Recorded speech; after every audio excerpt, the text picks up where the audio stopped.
كل ضلالة في النار.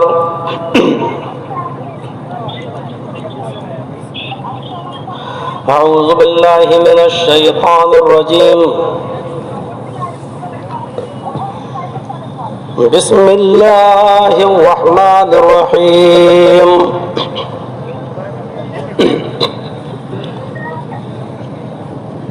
وما خلقت الجن والإنس إلا ليعبدون.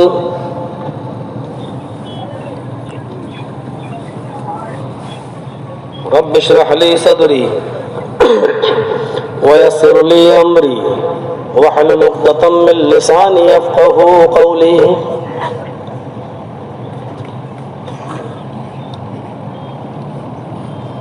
معقر علماء کرام،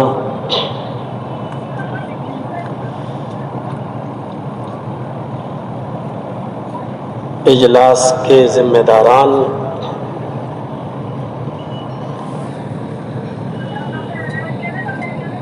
نیما للمٹیا ڈسٹرکٹ گڈا اور اس کے اطراف و اکناف سے تشریف لائے ہوئے معزز سامعین حضرات، پردہ نشین اسلامی خواتین، اور آج 2 روزہ پروگرام کا یہ آخری دن اور تقریباً آخری نشست بھی، اور اب تک آپ نے سب کو برداشت کیا، اب ہم کو بھی کر رہے ہیں۔ اللہ رب العالمین یہاں ہمارے اور آپ کے بیٹھنے کو قبول فرمائے۔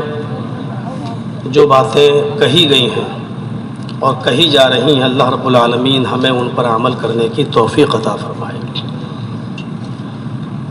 قرآن کریم کی بہت ہی چھوٹی سی آیت کا ایک ٹکڑا میں نے آپ کے سامنے پڑھا ہے، وَمَا خَلَقْتُ الْجِنَّ وَالْإِنسَ إِلَّا لِيَعْبُدُونَ۔ اللہ رب العالمین نے فرمایا کہ میں نے جن اور انسانوں کو صرف اس لیے پیدا کیا تاکہ وہ میری ہی عبادت کریں۔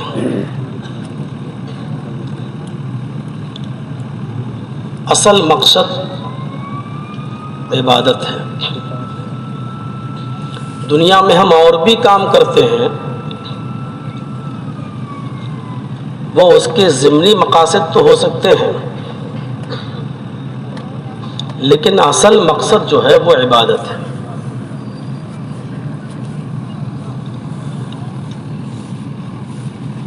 جو چیزیں بھی ہم دیکھ رہے ہیں دنیا میں،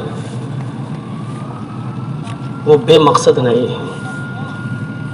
ہماری آنکھوں کے سامنے اس وقت یہ مائک لگا ہوا ہے، اس مائک کا بھی کوئی نہ کوئی مقصد ہے، اور اس کا مقصد یہ ہے کہ ہم اپنی آواز دور تک، جہاں تک لوگ بیٹھے ہوئے وہاں تک اور اس سے بھی آگے ہم اپنی آواز کو پہنچا سکیں۔ آپ یہاں آئے ہوئے ہیں، یہاں بیٹھے ہیں، یہ بے مقصد نہیں ہے، اس کا بھی مقصد ہے کہ آپ قرآن و حدیث کی باتوں کو سنیں، وعظ و نصیحت کو سنیں اور اس پر عمل کریں۔ یہ سورج، یہ چاند، یہ ستارے، یہ سیارے، یہ کہکشائیں، یہ زمین، یہ آسمان، سب ایک مقصد کے تحت ہے۔ اور جب کوئی چیز کسی مقصد کے تحت بنائی جائے اور وہ مقصد پورا نہ ہو تو اس کو ردی کی ٹوکری میں ڈال دیا جاتا ہے۔ یہ مائک اگر آواز نہ پہنچائے تو آپ اس مائک والے کو پیسے نہیں دیں گے، بار بار ڈسٹرب کرے تو آپ کا غصہ ساتویں آسمان پر چڑھ سکتا ہے، مزید پریشان کرے تو آپ غصے میں مائک کو توڑ بھی سکتے ہیں۔ وجہ صرف یہ ہے کہ یہ جس مقصد کے تحت بنایا گیا ہے اس مقصد کو پورا نہیں کر رہا۔ فجر کی اذان کے بعد صبح کا سورج نکلتے ہی آپ کے اس گاؤں سے باہر سڑک کی طرف جو روڈ دکانوں کی طرف نکلتا ہے، باہر کی طرف جاتا ہے، آپ صبح صبح دیکھیں گے کہ کوئی جیپ کاریں چل رہی ہیں، ماروتی وین چل رہی ہے، موٹر سائیکل چل رہی ہے، سائیکل چل رہی ہے، کچھ نہیں تو لوگ پیدل ہی جا رہے ہیں۔ یہ بلا مقصد نہیں جا رہے ہیں، کوئی سبزی خریدنے جا رہا ہے، کوئی گوشت خریدنے جا رہا ہے، کوئی اپنے بچے کو اسکول چھوڑنے جا رہا ہے، کوئی اپنی دکان کھولنے کے لیے جا رہا ہے، کوئی اپنے آفس کی طرف جا رہا ہے، کوئی ہاسپٹل کی طرف جا رہا ہے۔ سب اپنے اپنے مقصد میں لگے ہوئے ہیں۔ انسان، ہم اور آپ اس دنیا میں آئے ہیں تو ہمارے اور آپ کے آنے کا بھی ایک مقصد ہے، اور مقصد قرآن کریم نے خود بتا دیا ہے، وَمَا خَلَقْتُ الْجِنَّ وَالْإِنسَ إِلَّا لِيَعْبُدُونَ، ہم نے جن اور انسانوں کو صرف اس لیے پیدا کیا کہ تاکہ وہ میری ہی عبادت کریں۔ یہی اصل مقصد ہے۔ آپ اپنے کسی ضروری کام کے لیے آپ اپنے علاقے کے ایم ایل اے سے ملنے جانا چاہتے ہیں، ایم پی سے ملنے جانا چاہتے ہیں، آپ اپنے گاؤں کو چھوڑ کر اس کی بستی کی طرف جا رہے ہیں، آپ ڈسٹرکٹ گڈا کی طرف جا رہے ہیں، آپ بھاگلپور کی طرف جا رہے ہیں، آپ کا ارادہ ہے، آپ نے رخت سفر باندھا ہے، آپ کا مقصد ہے کہ ہم اپنی پریشانی، اپنے گاؤں کی پریشانی کو دور کرنے کے لیے کسی لیڈر سے ملیں۔ آپ لیڈر سے ملنے کے لیے جا رہے ہیں، اپنی بیوی سے کہتے ہیں میں جا رہا ہوں، محلے کے لوگوں سے کہتے ہیں کہ میں جا رہا ہوں، اور آپ نے اپنا علاقہ چھوڑا، سفر کیا، فور ویلر بک کی یا اپنی گاڑی کی یا پرائیویٹ گاڑی پر سفر کیا۔ آپ جب گڈا پہنچتے ہیں یا آپ جب بھاگلپور پہنچتے ہیں، بیل بجاتے ہیں، پتہ چلتا ہے کہ لیڈر صاحب، ایم ایل اے صاحب، ایم پی صاحب ابھی دلی کے لیے نکل چکے ہیں۔ آپ کا مقصد تھا لیڈر سے ملنا، آپ کا مقصد تھا M P M L A سے ملنا، لیکن جب آپ وہاں پہنچے تو ایم ایل اے صاحب، ایم پی صاحب جا چکے ہیں، دلی کے لیے، رانچی کے لیے نکل چکے ہیں۔ آپ مایوس ہو جاتے ہیں۔ اب آپ گھر کی طرف لوٹ رہے ہیں، لیکن لوٹنے سے پہلے آپ نے دیکھا کہ ایک مارکیٹ پر راستے میں پڑتا ہے، سستا مارکیٹ ہے، آپ کے موزے پھٹے ہوئے ہیں، آپ نے دیکھا کہ ہاں موزے بہت بک رہے ہیں، آپ نے 2-4 موزے خرید لیے۔ تھوڑا سا اور آگے بڑھتے ہیں، کھلونے بک رہے تھے، آپ نے اپنے بچوں کے لیے کھلونے خرید لیے ہیں۔ سستا مارکیٹ دیکھا تو آپ نے اپنی بیوی کے لیے ساڑی یا سوٹ بھی خرید لیا ہے، اور یہ ساری چیزیں آپ نے خریدی ہیں، اور خریدنے کے بعد جب آپ اپنے گھر آتے ہیں، بیوی سے ملاقات ہوتی ہے، گاؤں والوں سے ملاقات ہوتی ہے، آپ کے منہ سے چھوٹتے ہی یہ نکلتا ہے کہ مقصد پورا نہیں ہوا ہے، سفر بیکار ہو گیا ہے۔ آپ نے موزہ خریدا ہے، آپ نے سستا کپڑا خریدا ہے، آپ نے بچوں کے کھلونے خریدے ہیں، سفر سے لوٹتے وقت یہ ساری چیزیں آپ نے خریدی ہیں، لیکن اس کے باوجود آپ کیا کہیں گے کہ مقصد پورا نہیں ہوا ہے، سفر بیکار ہو گیا ہے۔ کیوں؟ یہ جملہ آپ کے منہ سے اس لیے نکل رہا ہے کیونکہ آپ کا اصل مقصد تھا لیڈر سے ملنا، آپ کا اصل مقصد تھا ایم ایل اے اور ایم پی سے ملاقات کرنا، لیکن اس سے ملاقات تو آپ کی ہوئی نہیں۔ اگرچہ موزہ لے لیا، اگرچہ کپڑا خرید لیا، اگرچہ کھلونے لے لیے، لیکن اس کے باوجود آپ یہی کہیں گے کہ سفر بیکار ہو گیا ہے۔ یہ سستی چیزیں خریدنے کے باوجود سفر بیکار کیوں؟ کیونکہ اصل مقصد تھا لیڈر سے ملنا، وہ نہیں ہو پایا۔ آپ چاہے کتنی ترقی کر لیجیے، آپ چاہے کتنی اونچی کوٹھیاں بنا لیجئے، آپ چاہے جتنے اونچے محلوں میں داد عیش لے لیجئے، آپ سریا پر سوار ہو جائیے، آپ ہوائی جہاز کی ایجاد کر لیجئے، آپ راکٹ بنا لیجئے، آپ سائنٹسٹ بن جائیے، آپ اپنے بچوں کو MBBS MD اور MS کرا لیجئے، آپ سب کچھ کرا لیجئے، لیکن اگر آپ اپنی زندگی کے اصل مقصد عبادت سے دور ہیں تو آپ کا یہ سفر بیکار ہے، آپ کی زندگی کا مقصد بیکار ہے، آپ بالکل فلاپ ہو چکے ہیں۔ اگرچہ آپ نے اپنے بچے کو MBBS بنا لیا، MS کرا لیا، ڈاکٹر بنا لیا، انجینئر بنا لیا، یہ سب کچھ ضمنی مقاصد تھے، لیکن اصل مقصد سے آپ خود دور ہو گئے اور اپنے بیوی بچوں کو آپ نے دور کر دیا۔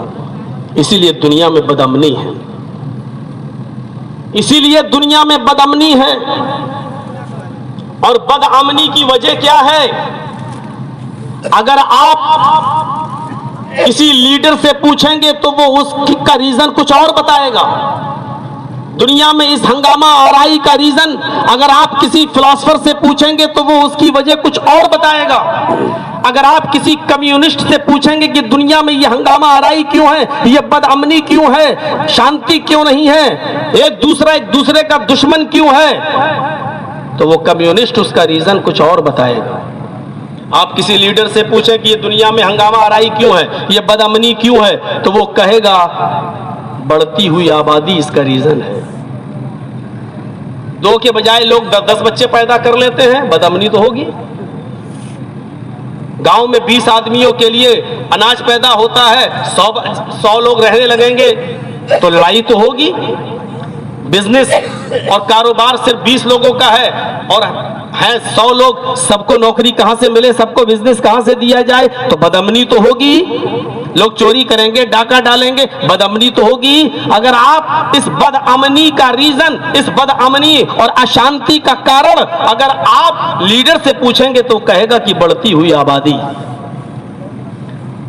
اگر آپ کسی فلاسفر سے پوچھیں گے، فلسفی سے، کہ دنیا میں بدامنی کیوں ہے، دنیا میں اشانتی کیوں پھیلی ہوئی ہے، ایک دوسرے کا دشمن کیوں ہے، ایک دوسرے کو دیکھنا کیوں نہیں چاہتا، تو فلاسفر اس کا جواب دے گا دنیا میں اس کی اصلی وجہ ہے ایٹمی ہتھیار۔ اس موجودہ دور میں ہر ملک یہ چاہتا ہے، ہر کنٹری یہ چاہتی ہے کہ ہمارے پاس ایٹم بم ہو جائے، ہائیڈروجن بم ہو جائے، دوسرے لوگ ہم سے ڈرنے لگے۔ دیکھ لیجیے آپ روس کی اور یوکرین کی لڑائی، ہر بات پر دھمکی کہ اب نیوکلیئر ہتھیار ہم چھوڑ دیں گے، اب پرمانو بم ہم گرا دیں گے۔ جن ملکوں کے پاس ایٹمی ہتھیار نہیں ہے وہ بیچارے آج ڈرے ہوئے اور سہمے ہوئے ہیں اور وہ ایٹمی ہتھیار بنانے کی تیاری کر رہے ہیں تاکہ ہم بھی مشکل وقت پر دشمن کا جواب دے سکیں اور دشمن کے دانت کھٹے کر سکیں۔ اور جو ایٹمی طاقت بننا چاہتے ہیں اس کو سپر پاور ممالک ایٹمی ہتھیار، ایٹمی طاقت بننے کا سپنا پورا نہیں ہونے دے رہے ہیں، جیسے ایران وغیرہ۔ میرے بھائیوں، آپ غور کیجئے گا، میں آ رہا ہوں اصل چیز پر جہاں میں آپ کو لانا چاہتا ہوں۔ ذرا تصور کیجئے، لیڈر کہتا ہے دنیا میں بدامنی کی وجہ کیا ہے؟ بڑھتی ہوئی آبادی، بڑھتی ہوئی جن سنکھیا۔ کسی فلاسفر سے پوچھیں گے تو فلسفی پوچھے گا، جواب کیا دے رہا ہے؟ بدامنی کا کارن کیا ہے، بدامنی کا ریزن کیا ہے؟ ایٹمی ہتھیار۔ یہ سارے ایٹمی ہتھیاروں کو ختم کر دو، دنیا کے اندر امن ہی امن اور سکون ہی سکون پیدا ہو جائے۔ اور کسی کمیونسٹ سے پوچھو کہ دنیا میں بدامنی کیوں ہے تو کمیونسٹ اس کا جواب آپ کو یہ دے گا کہ پیداوار کی صحیح تقسیم نہیں ہو رہی ہے، پیداوار کی صحیح تقسیم نہیں ہوتی ہے۔ مطلب سمجھ رہے ہیں؟ اللہ نے کسی کو امیر بنا دیا، کسی کو غریب بنا دیا، کسی کو کوٹھی کا مالک بنا دیا اور کسی کو جھونپڑی دے دی۔ کوئی بڑے 5 منزل مکان میں داد عیش لے رہا ہے اور کچھ لوگ ایسے ہیں جن کو جھونپڑی بھی نصیب نہیں ہے، وہ فٹ پاتھوں پہ سوتے ہیں اور نشے سے لت پت نوجوان لڑکے اپنے نشے میں گاڑیاں چلاتے ہوئے ان فٹ پاتھوں پر سونے والے لوگوں کو اپنی گاڑیوں سے کچل دیتے ہیں۔ دنیا میں پیداوار کی صحیح تقسیم نہیں ہو رہی ہے. کوئی اللہ نے کسی کو امیر بنا دیا, کسی کو غریب. اگر سب لوگوں کو برابر کر دیا جائے, امیر و غریبی کا فرق مٹا کر سب کو برابر دولت مل جائے, سب کے مکان ایک جیسے ہو جائیں اور سب کے پاس ایک جیسی دولت ہو جائے, تو دنیا میں امن و سکون پیدا ہو جائے. غریب ہے وہ امیر بننا چاہتا ہے, امیر اور زیادہ امیر بننا چاہتا ہے, اس لیے دنیا کے اندر بد امنی ہے. لیکن دنیا میں سب لوگ ایک جیسے نہیں ہو سکتے ہیں. جب سب ایک ہی جیسے ہو جائیں گے تو یہ مکان کون بنائے گا؟ جب ہمارے پاس بھی تمہارے برابر پیسہ ہو جائے گا تو رکشہ کون چلائے گا؟ جب ہم بھی تمہارے مقابل جب ہم برابر کے ہیں تو سبزی کون بیچے گا؟ پھر ہمارے مکانات کی تعمیر کون کرے گا؟ پھر ٹرینیں کون چلائے گا؟ پھر اسٹیشنوں پر نوکری کون کرے گا؟ پھر آفسوں میں کون بیٹھے گا؟ کیونکہ ہم تو برابر ہیں. جتنا پیسہ تمہارے پاس اتنا میرے پاس, جیسا مکان تمہارے پاس ویسا مکان ہمارے پاس. در حقیقت اگر دیکھا جائے تو یہ تینوں جواب غلط ہیں. دنیا میں بد امنی نہ تو لوگوں کی بڑھتی ہوئی آبادی ہے, اور نہ ہی ایٹمی ہتھیار ہے, اور نہ ہی پیداوار کی صحیح تقسیم کا نہ ہونا ہے, بلکہ اصل وجہ جو دنیا کی بد امنی کی ہے وہ یہ ہے کہ ہم نے لوگوں کو ان کی حیات کے اصلی مقصد سے روک دیا ہے, اس سے دور کر دیا ہے. ہم نے ان کو بتایا ہی نہیں کہ حیات کا, آپ کی زندگی کا اصلی مقصد کیا ہے. اس دنیا کے اندر ہنگامہ آرائی تو ہونا ہی ہونا ہے. آپ ایک مثال سے سمجھنے کی کوشش کیجئے. اصلی مقصد سے ہم نے لوگوں کو جوڑا ہی نہیں ہے. پرائمری اسکول ہے, آپ کے ہاں ہوں گے, کھلے ہوں گے. آپ ایک مثال سے سمجھنے کی کوشش کیجئے. اس اسکول کا ٹائم ہے 10 بجے کا, چھٹی ہوتی ہے 2 بجے بچوں کی. 10 بجے اسکول کا ٹائم, چھٹی ہو رہی ہے 2 بجے. ذرا سنیے گا, اسکول میں بچے 9 ہی بجے آ جاتے ہیں. ٹائم ہے 10 بجے کا, اسکول پہلے سے کھل جاتا ہے. بچے 9 ہی بجے آ گئے, 9:30 بجے آ گئے, ابھی گھنٹی نہیں لگی ہے, ابھی کلاس میں نہیں گئے ہیں. لیکن وہ بچے جو گراؤنڈ میں جمع ہیں لڑ رہے ہیں. کوئی پیڑ پہ چڑھ رہا ہے, کوئی فٹ بال کھیل رہا ہے, کوئی والی بال کھیل رہا ہے, کوئی کرکٹ کھیل رہا ہے. آپس میں گتم گتا بھی ہو رہی ہے, لڑائی بھی ہو رہی ہے, شور ہو رہا ہے, ہنگامہ ہو رہا ہے. میں پوچھتا ہوں کہ یہ اسکول کے اندر ان بچوں کے درمیان ہنگامہ کیوں ہو رہا ہے؟ یہ کوئی بچے شرارت کرتے ہوئے پیڑ پہ چڑھ رہے ہیں, ایک بچہ دوسرے کو مار رہا ہے, دوسرا اس کا کالر پکڑ رہا ہے. یہ بچوں کے اندر ہنگامہ آرائی کیوں ہو رہی ہے؟ ابھی جو بچے ہنگامہ آرائی کا شکار ہیں, ایک دوسرے کو مار رہا ہے اور گالی گلوچ کر رہا ہے, کوئی پیڑ پہ چڑھ رہا ہے, کوئی کبڈی کھیل رہا ہے, کوئی کرکٹ کھیل رہا ہے, کوئی ایک دوسرے کو گالی دے رہا ہے. اچانک گھنٹی بجتی ہے, اچانک کلاس میں ٹیچر آتا ہے اور بچے فوراً بھاگتے ہوئے کلاس میں چلے جاتے ہیں اور ایک دم خاموش ہو جاتے ہیں. اور وہ ٹیچر اپنے بچوں کو پڑھانے لگتا ہے. جب ٹیچر اپنے بچوں کو پڑھاتا ہے تو اب نہ کوئی گالی دے رہا ہے, اب نہ کوئی بکواس کر رہا ہے, اب کوئی نہ پیڑ پہ چڑھ رہا ہے, اب نہ کوئی کرکٹ کھیل رہا ہے, اب نہ کوئی گالی گلوچ کر رہا ہے. بچوں کے اندر شانتی پیدا ہو گئی ہے. کیوں؟ اس کا جواب یہ ہے کیونکہ ٹیچر نے اب بچوں کو ان کے اصلی مقصد میں لگا دیا ہے.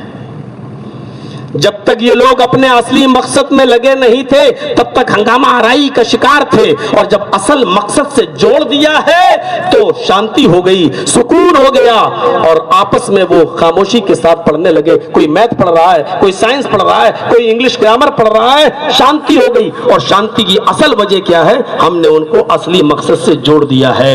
اس پوری دنیا کو بتاؤ, اس بد امنی اور پوری دنیا میں جو ہنگامہ آرائی پھیلی ہوئی ہے اس کی اصلی وجہ یہ ہے کہ ہم نے لوگوں کو ان کی حیات سے, ہم نے ان کی زندگی کے اصلی مقصد سے ان کو نہیں جوڑا ہے. اور اصلی مقصد قرآن بتاتا ہے, وَمَا خَلَقْتُ الْجِنَّ وَالْإِنسَ إِلَّا لِيَعْبُدُونَ. ہم نے جنوں اور انسانوں کو صرف اس دنیا میں اس لیے پیدا کیا ہے تاکہ وہ میری ہی عبادت کرے. ہم لوگوں کو اللہ کی عبادت سے جوڑ دیں, ان کے اصلی مقصد سے جوڑ دیں, دنیا میں امن ہی امن پیدا ہو جائے گا, دنیا میں سکون ہی سکون پیدا ہو جائے گا. ہنگامہ آرائی صرف اس لیے ہو رہی ہے کیونکہ ہم نے اصلی مقصد سے لوگوں کو غافل کر دیا ہے, یا یوں کہہ لو کہ لوگ اپنی زندگی کے اصلی مقصد سے غافل ہیں. میرے پیارے ساتھیوں, اصلی مقصد سے جوڑنے کی ضرورت ہے. اتنی لمبی تمہید کے بعد اب آپ سمجھے ہوں گے کہ قرآن کی اس آیت کا اصلی مقصد کیا ہے.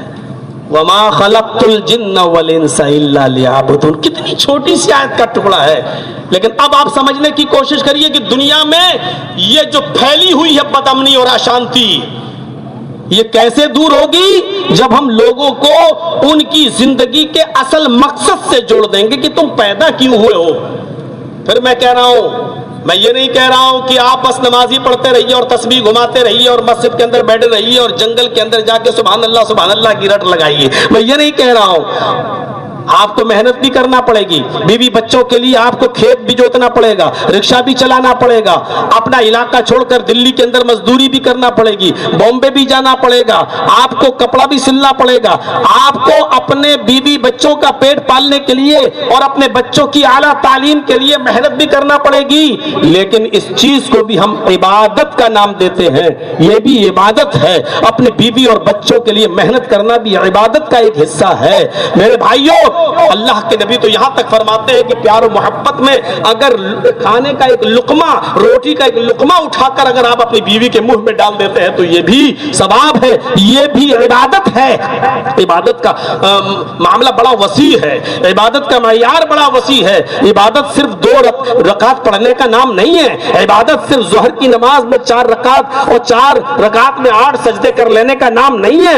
فجر میں اٹھ جانے کا نام عبادت نہیں ہے. عصر اور مغرب پڑھ لینے کا نام عبادت نہیں ہے. عبادت کا معیار بہت وسیع ہے. میرے پیارے ساتھیوں، ہمیں سمجھنا پڑے گا کہ عبادت کا اصل معیار کیا ہے. وَمَا خَلَقْتُ الْجِنَّ وَالْإِنسَ إِلَّا لِيَعْبُدُونَ. میں نے جن اور انسانوں کو صرف اس لیے پیدا کیا ہے تاکہ وہ میری ہی عبادت کرے. بیوی بچوں کے لیے محنت کرنا عبادت ہے، ان کے لیے کمانا عبادت ہے، رکشہ چلانا، اس مقصد کے تحت کہ ہم اپنی بیوی اور بچوں کی پرورش کریں گے اور اللہ کا حق ادا کرتے رہیں تو یہ بھی عبادت ہے. میرے بھائیوں، عبادت کا مفہوم بڑا وسیع ہے جو میں شروع سے کہتا چلا آ رہا ہوں.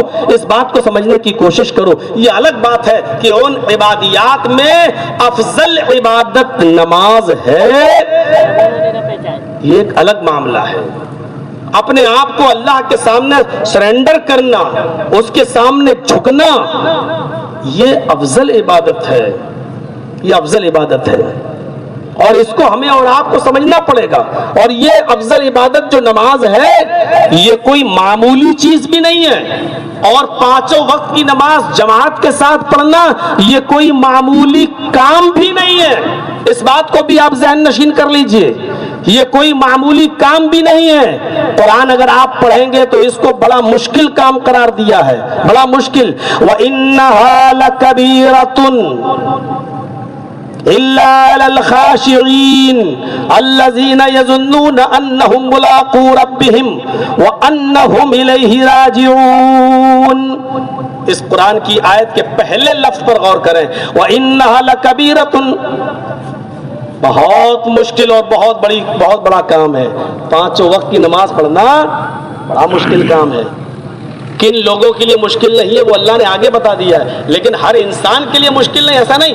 وَإِنَّهَا لَكَبِيرَةٌ، بہت بڑا کام ہے 5 وقت کی نماز پڑھنا. معمولی بات ہے.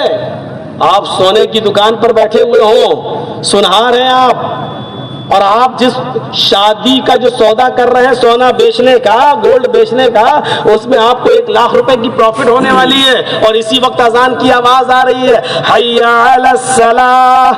آپ 1 لاکھ روپے کا نقصان چھوڑ کر فوراً مسجد کی طرف بڑھ جائیں، اپنی دکان بند کر کے فوراً مسجد کی طرف چلے جائیں. یہ ہر انسان کے دل گردے کی بات نہیں ہے. ہر انسان کا کلیجہ ایسا کرنے کے لیے تیار نہیں ہوگا. اب جماعت چھوڑ دینا وہ گوارا کر لے گا، بعد میں نماز پڑھ لینا وہ منظور کر لے گا، لیکن اپنے کسٹمر سے 1 لاکھ روپے کی اس کی پروفٹ ہونے والی ہے، اس کو چھوڑنا وہ گوارا نہیں کرے گا. اس لیے اللہ رب العالمین نے پہلا لفظ جو استعمال کیا وہ یہ وَإِنَّهَا لَكَبِيرَةٌ، یہ بہت مشکل کام ہے، بہت بڑا کام ہے. إِلَّا عَلَى الْخَاشِعِينَ الَّذِينَ يَظُنُّونَ، ان لوگوں کے لیے نہیں، ان لوگوں کے لیے مشکل نہیں ہے جو ڈرتے ہیں اپنے رب سے ملاقات، جن کو معلوم ہے کہ مجھے ایک دن اپنے رب سے ملاقات کرنا ہے. بھائی ایک دن مرنا سبھی کو ہے، ایک دن انتقال سبھی کا ہونا ہے، مرنا سب کو ہے۔ تو جو اپنے رب سے ملاقات کا غالب گمان جن کو ہے کہ ہمیں اپنے رب کے پاس جانا ہے، ہمیں اپنے رب سے ملنا ہے، جو یہ سوچے بیٹھے ہیں ان کے لیے مشکل نہیں ہے، فوراً دکان بند کرے گا، وہ نماز پڑھنے جائے گا۔ وَأَنَّهُمْ إِلَيْهِ رَاجِعُونَ، اور جن کو معلوم ہے کہ ہمیں پلٹ کر اسی کی طرف جانا ہے، ہمیں پلٹ کر اسی کی طرف جانا ہے اللہ کے پاس، تو ان لوگوں کے لیے مشکل نہیں ہے۔ پتہ یہ چلا کہ نماز پڑھنا بہت بڑا مشکل کام ہے، لیکن کس کے لیے؟ جو اپنے رب سے ملاقات کی امید نہ رکھتا ہو اس کے لیے۔ کس کے لیے؟ جس کو مرنے کے بعد اپنے رب کے پاس لوٹنے کا یقین نہ ہو اس کے لیے، لیکن جس کو اپنے رب سے ملاقات کی امید ہو اور جو یقین رکھتا ہو کہ ہمیں مر کر اللہ کے پاس جانا ہے، اس کے لیے 5 وقت کی نماز پڑھنا مشکل کام نہیں ہے۔ قرآن کی آیت نے کلیئر کر دیا ہے، قرآن کی آیت نے کلیئر کر دیا ہے۔ ہمیں اور آپ کو اس بات کو سمجھنا ہوگا، یہ اصل عبادت ہے۔ دنیا میں بد امنی پھیلنے کی وجہ یہ ہے کہ ہم نے لوگوں کو ان کے اصل مقصد سے غافل کر دیا ہے، وہ نہیں پہچان پا رہے ہیں کہ ہمارا اصل مقصد کیا ہے۔ 50 تقریروں میں اور علماء سے آپ نے سنا ہوگا کہ قیامت کے دن سب سے پہلے حساب و کتاب اسی نماز کا ہوگا۔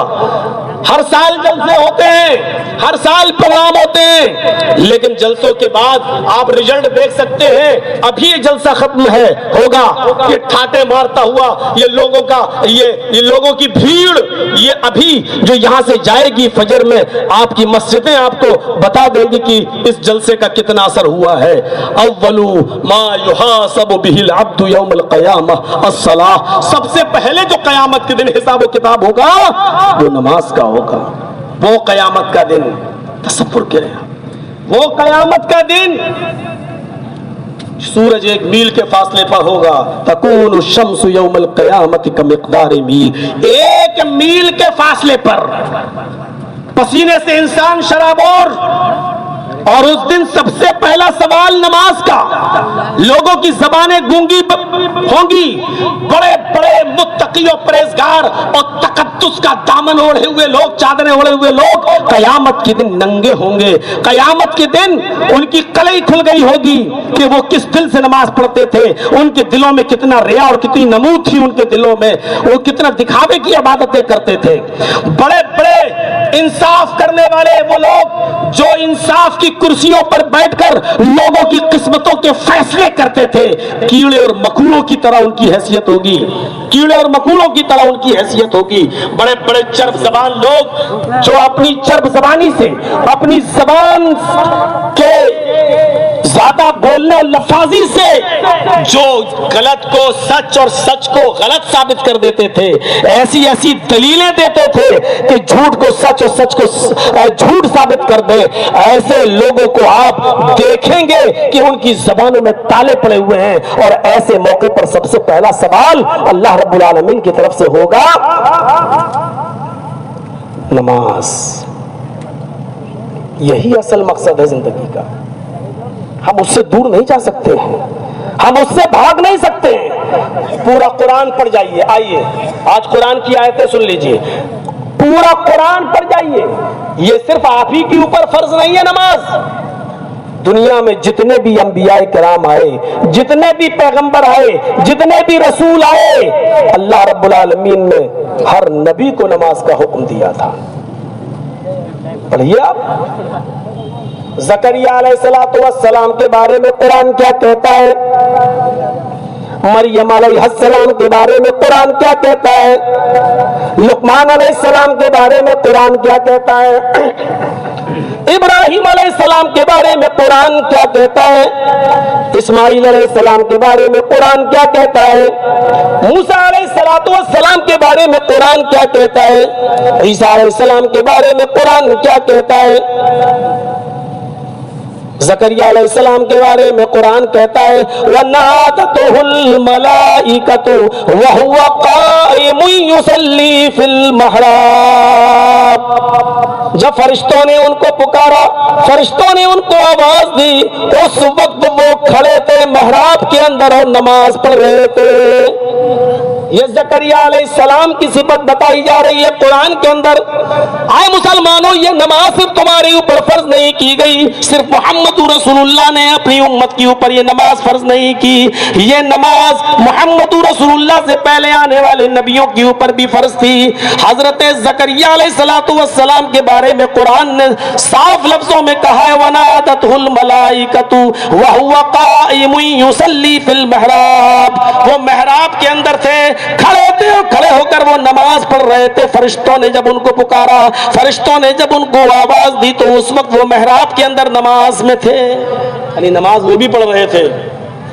حضرت مریم، اللہ رب العالمین نے ان کو خصوصی طور پر حکم دیا یا مریم اقنتی لربک وسجدی وارقعی مع الراقین، آئے میری پیاری بندی، آئے مریم اپنے رب کے لیے عاجزی کر، اپنے رب کے سامنے جھک، اپنے رب کے سامنے سنجیدہ ہو جا، اپنے رب کے سامنے متانت سے پیش آ، عاجزی کر، اپنے رب کے سامنے عاجزی کر، وسجودی اور سجدہ کر، وارقعی مع الراقین اور رکوع کرنے والوں کے ساتھ رکوع کر۔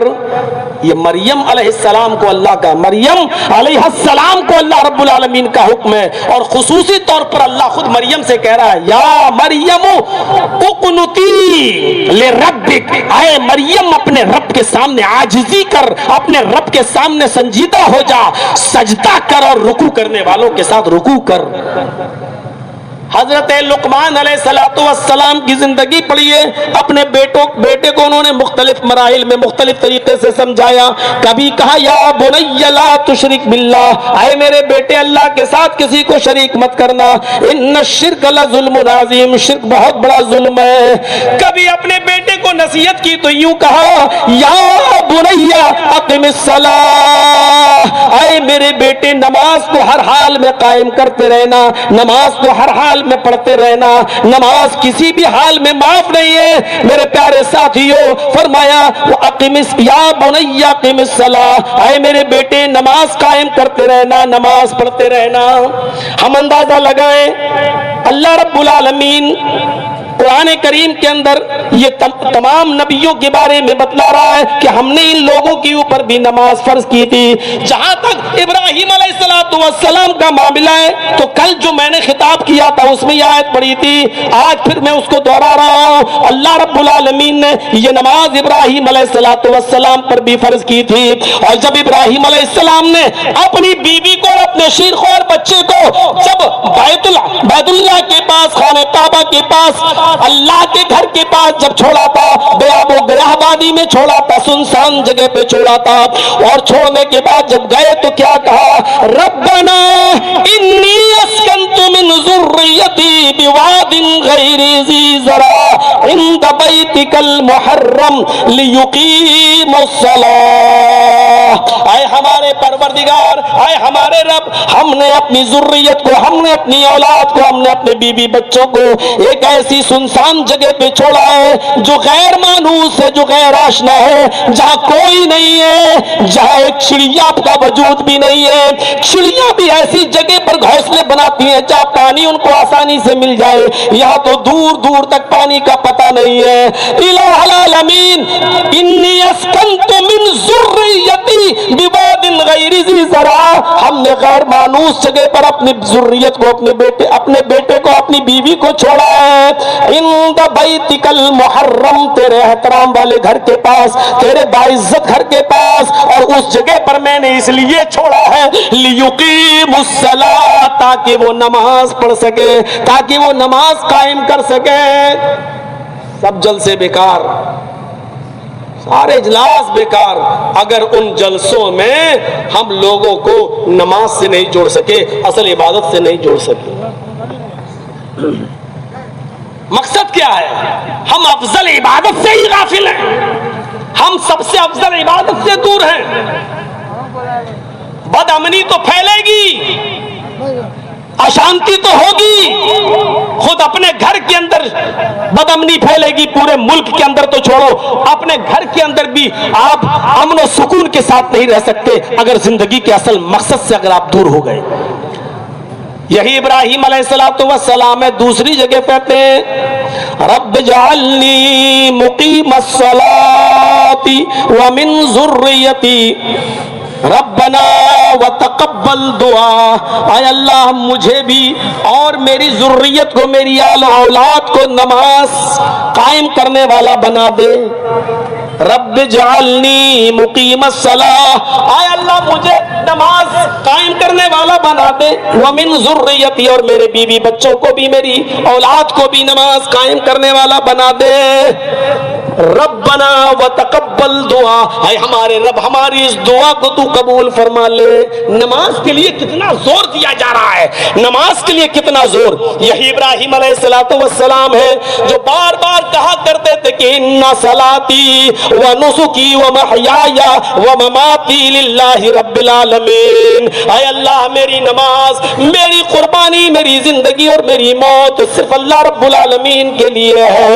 غور کیجئے میرے بھائیوں، ہم کہاں کس طرف جا رہے ہیں؟ جلسے تو کر لیتے ہیں، لاکھوں روپے کا چندہ بھی ہم اس جلسے میں دے دیتے ہیں، کسی خاص مقرر کے لیے تو اور زیادہ دل کھول دیتے ہیں. لیکن سوچئے کہ ان تمام جلسوں سے، ان اجلاس سے اگر ہم اپنے معاشرے کو نمازی نہ بنا سکے، ہم اپنی مسجدوں کو آباد نہ کر سکے اور کرا سکے، تو پھر ان جلسوں کا کیا فائدہ؟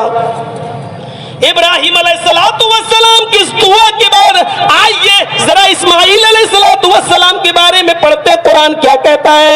اسماعیل علیہ السلام کے بارے میں قرآن کہتا ہے کہ وَكَانَ يَأْمُرُ أَهْلَهُ بِالصَّلَاةِ وَالزَّكَاةِ وَكَانَ عِندَ رَبِّهِ مَرْضِيًّا. قرآن کہتا ہے ان کے بارے میں کہ اسماعیل علیہ السلام اپنے اہل و عیال کو، اپنے بیوی بچوں کو نماز کا اور زکوٰۃ کا حکم دیتے تھے. وَكَانَ يَأْمُرُ أَهْلَهُ بِالصَّلَاةِ وَالزَّكَاةِ، اپنے بیوی کو، اپنے اہل و عیال کو، اپنے بیوی اور بچوں کو نماز اور زکوٰۃ کا حکم دیتے تھے. وَكَانَ عِندَ رَبِّهِ مَرْضِيًّا، اور وہ اپنے رب کے نزدیک بڑے پسندیدہ تھے، بڑے محبوب تھے. اسماعیل علیہ السلام کے بارے میں قرآن یہ کہہ رہا ہے کہ وہ اپنے رب کے نزدیک بڑے پسندیدہ تھے، بہت زیادہ محبوب تھے وہ اپنے رب کے نزدیک. اور ان کو ان کے رب کے نزدیک محبوب بنانے والی چیز یہی نماز تھی، کیونکہ یہاں نماز کا ذکر ہے. وَكَانَ يَأْمُرُ أَهْلَهُ بِالصَّلَاةِ وَالزَّكَاةِ وَكَانَ عِندَ رَبِّهِ مَرْضِيًّا، وہ اپنے رب کے نزدیک بڑے پسندیدہ تھے، بڑے محبوب تھے. اسماعیل علیہ السلام بھی اپنے بیوی بچوں کو نماز کا حکم دے رہے ہیں. موسیٰ علیہ السلام کی زندگی پڑھیے. قرآن کہتا ہے کہ موسیٰ علیہ السلام جبل طور پہ چڑھ گئے، اللہ سے ملاقات کی غرض سے گئے. ملاقات تو ہوئی نہیں، اللہ نے اپنا چہرہ تو دکھایا نہیں، اپنی ہلکی سی تجلی دکھائی تو فخر موسیٰ صاعقہ، موسیٰ بے ہوش زمین کے اوپر پڑے. ہوش آیا، اللہ رب العالمین نے موسیٰ سے کہا ہے موسیٰ سنو، اننی انا اللہ لا الہ الا انا فاعبدنی واقم الصلاۃ لذکری. قرآن کہہ رہا ہے موسیٰ علیہ السلام جبل طور پہ گئے تو اس کوہ طور پر ان کو کیا حکم ملا؟ پہلے اللہ نے کیا کہا ہے موسیٰ، مجھے دیکھنے کی چاہت تو چھوڑ دو، تمہاری آنکھوں میں اتنی طاقت نہیں کہ تم میرا دیدار کر سکو، اٹھو. پھر کیا کہا؟ اے موسیٰ اننی انا اللہ، بے شک میں ہی اللہ ہوں.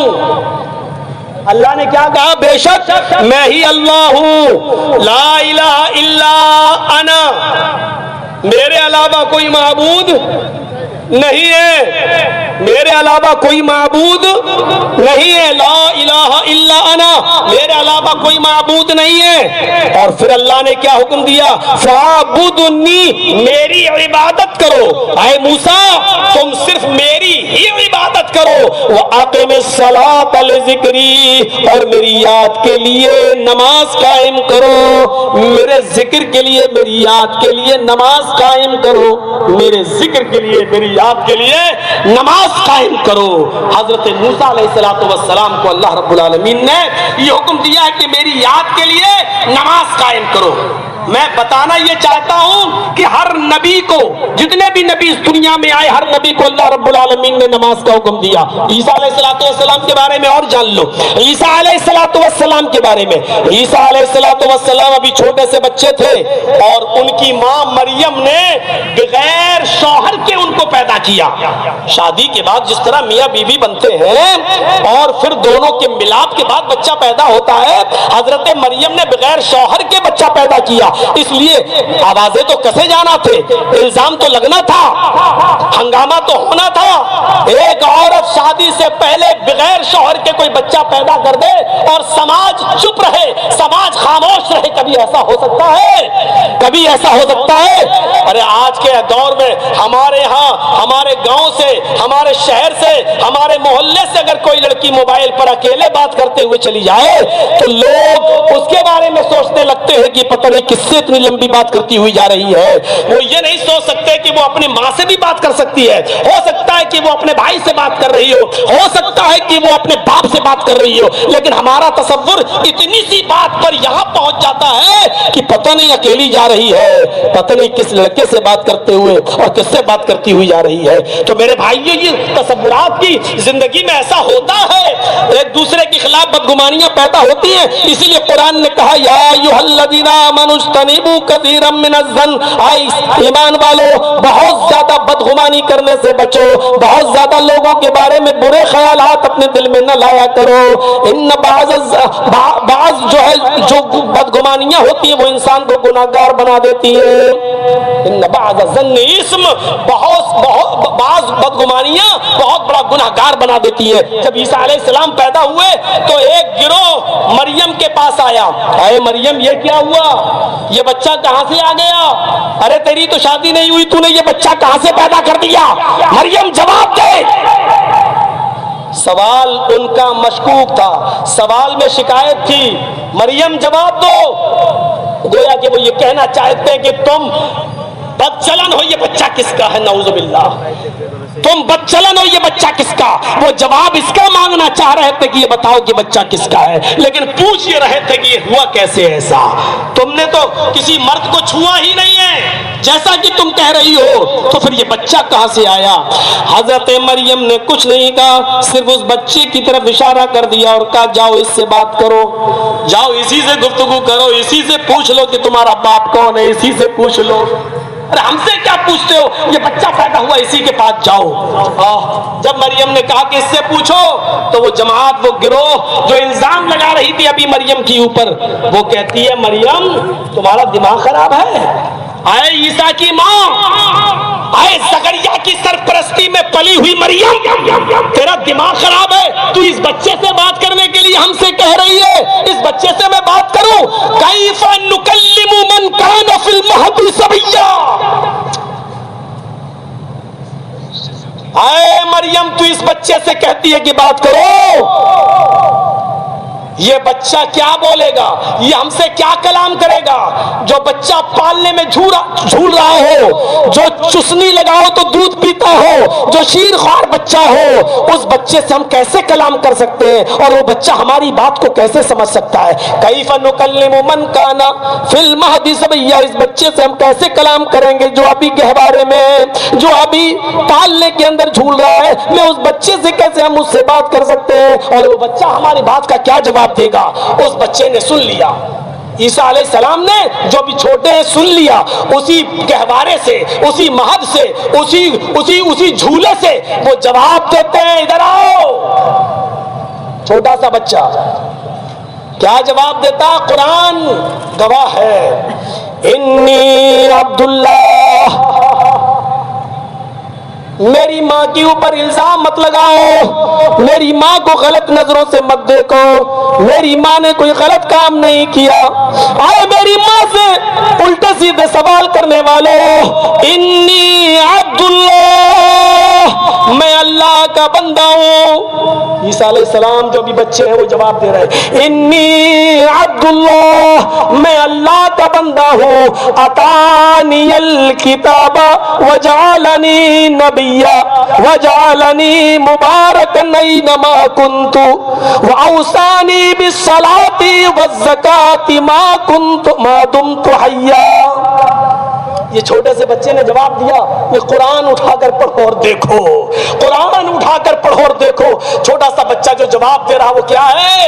اے میری ماں پر تہمت لگانے والوں, میری ماں سے الٹے سیدھے سوال کرنے والوں, سنو, انی عبداللہ, میں اللہ کا بندہ ہوں. اتانی الکتاب, اللہ نے مجھے کتاب دے کر بھیجا ہے, مجھے انجیل عطا فرمائی ہے, مجھے انجیل دی ہے, مجھے کتاب دی ہے. وجعلنی نبیا, اور اللہ نے مجھے نبی بنا کر بھیجا ہے, نبی. وجعلنی مبارکا اینما کنت, اور میں جہاں کہیں بھی رہوں گا مجھے اللہ نے بابرکت بنا کر بھیجا ہے, مجھے برکتوں سے نوازا ہے, میں مبارک ہوں جہاں بھی ہوں گا, اللہ نے مجھے بابرکت بنا کر بھیجا ہے. وَأَوْصَانِي بِالصَّلَاةِ وَالزَّكَاةِ مَا دُمْتُ حَيًّا, اور اسی میرے اللہ نے مجھے حکم دیا ہے کہ جب تک میں زندہ رہوں نماز پڑھتا رہوں اور زکات دیتا رہوں, نماز پڑھتا رہوں اور زکات دیتا رہوں. عیسیٰ علیہ السلام کے اوپر بھی نماز فرض تھی, جس نماز کو ہم بڑی آسانی کے ساتھ چھوڑ دیتے ہیں, جس نماز کو ہم بڑی آسانی کے ساتھ چھوڑ دیتے ہیں. نماز تو ایک ایسی چیز تھی میرے بھائیوں, ذرا غور کرو. بخاری شریف کی روایت کے مطابق جب حضرت خبیب کو سولی پر لٹکایا جا رہا تھا اور ان کو پھانسی کے تختے پر لے جایا جا رہا تھا تو ان سے پوچھا گیا, اے خبیب, تمہاری آخری تمنا کیا ہے, تمہاری آخری آرزو کیا ہے, کیا چاہتے ہو تم؟ ہم سے پوچھا جائے آخری آرزو کیا ہے تو کہیں گے کہ باپ سے ملوا دو, بیٹے سے ملوا دو, ماں سے ملوا دو, بھائی سے ملوا دو, بیٹی سے ملوا دو, میرے گھر والوں سے میری آخری ملاقات کروا دو. ہم وصیتیں لکھ دیں گے, ہم اقرار نامے لکھ دیں گے, کس بیٹے کو کتنی زمین دی جائے, کس کو کون سا مکان دیا جائے, کس کو کتنی کرنسی دی جائے. ہم جب آخری تمنا پوچھی جائے تو یہ ساری چیزیں پوچھیں گے. حضرت خبیب سے جب پوچھا گیا تو میں تختے دار پلٹکایا جا رہا ہے, پھانسی کے پھندے کے قریب تمہیں لے جایا جا رہا ہے, آج تمہیں پھانسی دے دی جائے گی. اے خبیب بتاؤ تمہاری آخری آرزو کیا ہے, اے خبیب بتاؤ تمہاری آخری تمنا کیا ہے. اس کو تھوڑا ہٹا لیں, قرآن ہے. تمہاری آخری آرزو کیا ہے, تمہاری آخری تمنا کیا ہے, تمہاری آخری آرزو اور آخری تمنا کیا ہے؟ حضرت خبیب رضی اللہ تعالیٰ عنہ جواب دیتے ہیں, میری آخری آرزو اگر پوری کرنا چاہتے ہو تو ایک احسان میرے اوپر کر دو, اور وہ احسان یہ کہ مجھے 2 رکعت نماز پڑھنے کی مہلت دے دو. 2 رکعت نماز پڑھنے کے بعد مجھے تختے دار پہ لٹکا دینا. او لوگوں, میرے ساتھیوں, آئے نیما والوں اور نیما کے جلسے میں ٹھاٹے مارتا ہوا لوگوں کا یہ سمندر, سنو میرے ساتھیوں, آج ہم اپنی آرزو اور تمناؤں کو دے کے جیل سے نکلنے کے بعد ہم نے کل ایمان سے اپنی بات کو شروع کیا ہے, آج نماز سے ہم اپنی تقریر کو شروع کر رہے ہیں, کیونکہ بنیادی طور پر یہی 2 چیزیں ہیں, ایمان اور نماز. ایمان کا لازمہ نماز ہے, نماز کا لازمہ ایمان ہے. ایمان اگر ہے اور نماز نہیں تو بیکار. جیسے سورج کا لازمہ روشنی ہے, روشنی کا لازمہ سورج ہے, سورج اگر نکلے گا تو روشنی ہوگی, اگر کہیں روشنی ہے تو اس کا مطلب یہ ہے کہ سورج نکلا ہوا ہے. آگ جہاں جل رہی ہے تو اس کا مطلب یہ ہے کہ حرارت ہے, گرمی ہوگی. اگر حرارت کہیں ہمیں محسوس ہو رہی ہے تو اس کا مطلب یہ ہے کہ آگ بھی کہیں جل رہی ہے. اگر حرارت ہے تو آگ بھی ہے, اگر روشنی ہے تو اس کا مطلب یہ کہ سورج بھی ہے. اگر ایمان ہمارے اندر ہے تو نماز ضروری ہے, اگر ایمان نہیں ہے, اگر سورج نہیں ہے تو روشنی نہیں ہے, آگ نہیں ہے تو حرارت بھی نہیں ہے, اگر ایمان نہیں ہے تو نماز بھی ہمارے اندر نہیں ہے. ایک بات بہت غور سے سن لو, بہت ہی اچھی مثال سے میں نے سمجھایا ہے کہ نماز کا لازمہ, ایمان کا لازمہ نماز ہے. جیسے سورج کا لازمہ روشنی ہے, سورج اگر ہمیں دکھائی دے رہا ہے تو اس کی روشنی زمین پر ہمیں ضرور دکھائی دے گی. اگر زمین پر ہمیں روشنی دکھائی دے رہی ہے تو اس کا مطلب یہ ہے کہ آسمان پر سورج نکلا ہوا ہے. اگر کہیں ہمیں تپش محسوس ہو رہی ہے, گرمی لگ رہی ہے, تو اس کا مطلب یہ ہے کہ آگ جل رہی ہے. آگ جلے گی تو گرمی لگے گی, گی. آگ جلے گی تو حرارت ہوگی. اگر حرارت ہو رہی ہے تو اس کا مطلب آگ جل رہی ہے. آگ ہے تو حرارت ہے, سورج ہے تو روشنی ہے. اسی طریقے سے اگر ہمارے اندر ایمان ہے تو نماز بھی ہے. ایسا ہو ہی نہیں سکتا کہ ہمارے اندر ایمان تو ہو لیکن ہم اللہ کے گھر میں آ کر رکوع نہ کر سکیں, سجدہ نہ کر سکیں اور اللہ کے سامنے کھڑے نہ ہو سکیں. قیام, رکوع اور سجدے سے ہم غافل رہیں. وہ بندہ مومن ہو ہی نہیں سکتا جو نماز سے دور ہو. اگر ایمان ہے تو نماز بھی ہوگی اور اگر ایمان نہیں ہے تو نماز بھی نہیں ہوگی. یہ لازمہ ہے اس کا. وہی عیسیٰ علیہ السلام نے کہا تھا کہ مجھے حکم دیا گیا جب تک میں زندہ رہوں نماز پڑھتا رہوں اور زکات دیتا رہوں. حضرت حذیفہ نے وہی کہا کہ مجھے 2 رکعت نماز پڑھنے کی مہلت دے دو. ان کافروں نے کہا کہ ٹھیک ہے, مرنے تو جا ہی رہا ہے, پھانسی کے پھندے پہ تو لٹکنے جا ہی رہا ہے, جاؤ اس کو نماز پڑھ لینے دو, جاؤ اس کو نماز پڑھ لینے دو. 2 رکعت نماز پڑھنے کی مہلت دے دی. حضرت حذیفہ نے جلدی سے اللہ اکبر کہا اور چھوٹی چھوٹی سی صورتیں پڑھ کر ہلکی سی 2 رکعتیں پڑھ لی اور سلام پھیر کر پھانسی کے پھندے کے قریب چلے گئے. رسی کو اپنے گلے میں ڈالنے لگے اور فرمایا لوگوں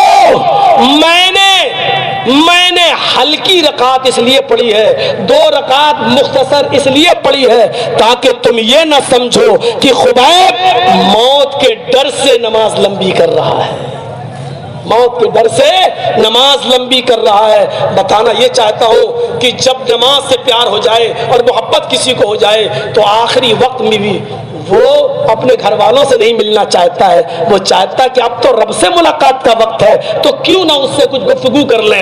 اس کے پاس جانا ہے تو اس سے مناجات کر لیں, اس سے گفتگو کر لیں, اس سے باتیں کر لیں. نماز میں بندہ جب تک ہوتا ہے وہ اپنے رب سے باتیں ہی تو کرتا ہے, وہ اپنے رب سے سرگوشی تو کرتا ہے. تو نماز یہ بندے کی روح ہے, یہ روح ہے, یہ غذا ہے, یہ روح ہے. میرے ساتھیوں, حضرت خبیب پھانسی کے پھندے پر لٹک رہے ہیں اور نماز کی چاہت کر. ابو داؤد کی حدیث میں ایک واقعہ آیا ہے. ایک انصاری تھا, انصاری نوجوان, اور وہ نماز جنگ میں لڑ رہا تھا اور لڑتے لڑتے نماز کا وقت ہو گیا. نماز کا جب وقت ہوا تو ایک گروہ نماز پڑھنے لگا اور ایک گروہ جنگ میں لگ گیا. لیکن جو نماز پڑھ رہے تھے یہ انصاری نوجوان بھی نماز پڑھنے لگے. یہ انصاری نوجوان جب نماز پڑھنے لگا تو کسی کافر کا تیر ان کے سینے میں لگ گیا. کسی کافر کا تیر ان کے سینے کے اندر پیوست ہو گیا. تیر اتنا سخت تھا کہ اس تیر نے ان کے سینے کو زخمی کر دیا, لہو لہان کر دیا, سینے کو پھاڑ دیا, خون کا پھوارا بہنے لگا.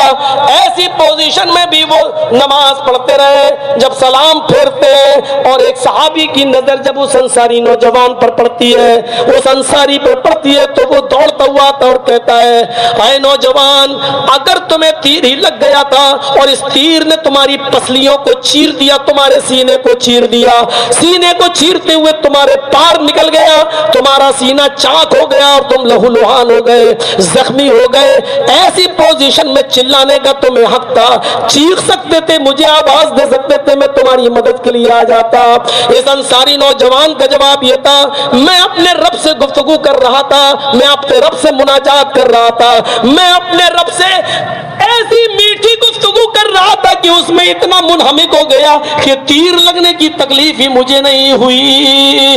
اللہ کی قسم میں تمہیں کیسے بلاتا, کیسے آواز دیتا, جبکہ میں سورہ کہف کی تلاوت کر رہا تھا, سورہ کہف پڑھ رہا تھا. اس انصاری نوجوان نے سینہ زخمی ہونے کے باوجود پورا سورہ کہف کی تلاوت کر لی لیکن نماز نہیں چھوڑی, نماز کی نیت نہیں توڑی. ہماری نمازیں تو بڑی عجیب ہے. ایک مچھر بھی اگر ہمارے گال پر بیٹھ کے کاٹ لے تو ہماری نیت چھوٹ کر ہاتھ گال پر پڑتا ہے اور مچھر کو مارنے کی کوشش کی جاتی ہے. تصور کرو میرے پیارے ساتھیوں, ہم سوچے کہ آج ہم اس نماز سے کتنا دور ہو گئے ہیں جو ہماری زندگی کا اصل مقصد ہے, اور اسی عبادت سے اس دنیا میں امن اور ہمارے گھروں میں امن اور سکون پیدا ہو سکتا ہے. ہم اسی نماز سے اپنے اور اپنے بال بچوں کو, اپنے بیوی بچوں کو دور رکھے ہوئے ہیں. اس انصاری نوجوان سے عبرت حاصل کرو, ذرا تصور کرو, حضرت طلحہ کو دیکھو, مسلم شریف کی روایت ہے, حضرت طلحہ کا واقعہ مسلم شریف کی حدیث کے اندر آیا ہے. حضرت طلحہ اپنے باغ میں نماز پڑھ رہے ہیں, حضرت طلحہ اپنے باغ میں نماز پڑھ رہے ہیں, باغ گارڈن اپنے باغ میں نماز پڑھ رہے ہیں, اور نماز پڑھنے ہی کے درمیان ان کے باغ میں لگے ہوئے ایک درخت کے اوپر ایک چڑیا, خوشنما بڑی خوبصورت چڑیا بیٹھ جاتی ہے, اور وہ چڑیا چہچہانے لگتی ہے, آواز دینے لگتی ہے, چہچہا رہی ہے. اس کی آواز اتنی اچھی تھی کہ حضرت طلحہ اس کی آواز سن کر ڈسٹرب ہو گئے, اور ان کا دماغ اسی چڑیا کی آواز پر, اس کے چہچہانے پر لگ گیا. جب وہاں سے دماغ ہٹایا, ابھی تو میں نماز میں ہوں, جب چڑیا کی طرف سے دماغ ہٹایا تو رکعت بھول گئے. میری کتنی رکعتیں ہوئی بھول گئے, ایک ہوئی کہ دو ہوئی بھول گئے. نماز پڑھی, سجدہ سہو کیا, سیدھے اللہ کے نبی کے پاس آئے اور کہا اے اللہ کے رسول آج بڑا عجیب معاملہ میرے سامنے آیا. کیا ہوا؟ کہ میں اپنے باغ میں نماز پڑھ رہا تھا, ایک خوشنما پرندہ آیا اور چہچہانے لگا, میری نظر اس پرندے کے اوپر پڑ گئی, سامنے ہی تھا, اس چہچہا رہا تھا, اس کی آواز بڑی خوبصورت تھی, میں اس کو سننے لگا, میرا نماز کی طرف سے دھیان ہٹ گیا, پرندے کی آواز کی طرف لگ گیا. جب میں نے نماز کی طرف دماغ لگایا, دل لگایا پرندے کی طرف سے ہٹا کر, تو میں رکعتیں بھول گیا. اللہ کے نبی نے کہا کوئی بات نہیں, سجدے سہو کیا یا نہیں؟ کہا وہ تو کر لیا, لیکن اس پرندے کی وجہ سے اس باغ کے اندر میں رکعتیں بھول گیا, اس کی آواز سن کر آج میں ایک فیصلہ کر کے آیا ہوں. فرمایا کیا؟ کہا جس باغ میں نے نماز پڑھی ہے اور جس پرندے کی وجہ سے میری نماز میں ڈسٹرب ہو گیا اور رکعتیں بھول گیا, میں یہ پورا کا پورا باغ فی سبیل اللہ صدقہ کر رہا ہوں, اللہ کی راستے میں صدقہ و خیرات کر رہا ہوں, آج کے بعد یہ باغ میرا نہیں ہے. سوچو, جس باغ کی وجہ سے ان کی نماز میں ڈسٹرب ہو گیا اور جس پرندے کی وجہ سے باغ میں پڑھی جانے والی نماز میں ڈسٹرب ہو گیا, پورا کا پورا باغ انہوں نے راہ خدا میں فی سبیل اللہ میرے بھائیوں صدقہ کر دیا ہو. ہم اپنی ایمان کا اور اپنی نمازوں کا ذرا جائزہ لیں, ہماری نمازیں کیسی ہیں. ہم تو نماز پڑھنے کے بعد بھی صدقہ و خیرات کرنے کے ہوگر نہیں ہے. چمڑی چلی جائے لیکن دملی نہ جائے. ہم اس نوعیت کے انسان ہیں, اور دیں گے بھی تو 1000 بھیک مانگنے کے بعد 10 روپے 20 روپے 50 روپے 100 روپے 500 روپے, بہت بڑی ہم نے قربانی دے دی, بہت بڑی. نمازوں سے مشکلیں حل ہوتی ہیں, مشکلیں. اللہ نے فرمایا یا ایھا الذین آمنوا استعینوا بالصبر والصلاۃ, ایمان والو صبر اور نماز کے ذریعے اللہ سے مدد مانگو, صبر اور نماز کے ذریعے اللہ سے مدد مانگو. وہ غزوہ خندق جس میں صرف 300 صحابہ تھے, خندق کھود رہے تھے اور کافروں نے چاروں طرف سے جب گھیر لیا, اللہ کے رسول نے چھپ کر جب اوپر کی طرف نظر اٹھائی تو دیکھا ابو سفیان اور اس کا لشکر کھڑا ہے. نیچے کی طرف نظر ڈال کے دیکھا تو بنو قریظہ موجود ہے, ان کا لشکر موجود ہے, بچنے کا کوئی راستہ نہیں ہے. ایسے موقع پر کیا کریں؟ یہ 10,000 کا لشکر, ہم 300 صحابہ کیا کر سکتے ہیں؟ ایسے مشکل حالات میں, ایسی مشکل مصیبت میں اللہ کے رسول نے حضرت حذیفہ سے کہا اے حذیفہ, اے حذیفہ, ذرا شکل بدل کر, حلیہ چینج کر کے کافروں کے بیچ میں جاؤ اور ذرا معلوم کر کے جاؤ ان کے ارادے کیا ہیں, ان کی نیتیں کیا ہیں. حضرت حذیفہ کہتے ہیں میں سب سے زیادہ ڈرنے والا انسان تھا. بخاری البدایہ والنہایہ میں حافظ ابن کثیر نے نقل کیا, حضرت حذیفہ کہتے ہیں کہ میں سب سے زیادہ ڈرنے والا انسان تھا, لیکن اللہ کے نبی نے مجھے کو حکم دے دیا کہ تم کافروں کے بیچ میں جاؤ, حلیہ بدل کے جاؤ اور معلوم کر کے آؤ کہ کیا باتیں ہو رہی ہیں. حضرت حذیفہ کہتے ہیں کہ میں ڈرتے ہوئے گیا, اور گیا اس لیے کہ نبی اکرم کا حکم تھا, اس کو ماننا ضروری تھا. میں حلیہ بدل کر, شکل بدل کر کافروں کے بیچ میں جاتا ہوں, سنتا ہوں, ان کے ارادے بھانپنے کی کوشش کرتا ہوں, تو وہ لوگ چیخ رہے تھے, چلا رہے تھے, محمد اور اس کے ساتھیوں کا پتہ ہی نہیں ہے کہا ہے الرحیل الرحیل، چلو چلو، اب محمد اور اس کے ساتھی نہیں آئیں گے۔ وہ سارے کے سارے لوگ کہہ رہے تھے الرحیل الرحیل، اپنے اپنے گھروں کو چلو چھوڑ دو، یا محمد اور اس کے ساتھی ہے ہی نہیں۔ حضرت حذیفہ کہتے ہیں یہاں اللہ کے نبی نے مجھے بھیج دیا، یہاں اللہ کے نبی نے حالات کا جائزہ لینے کے لیے مجھے بھیجا۔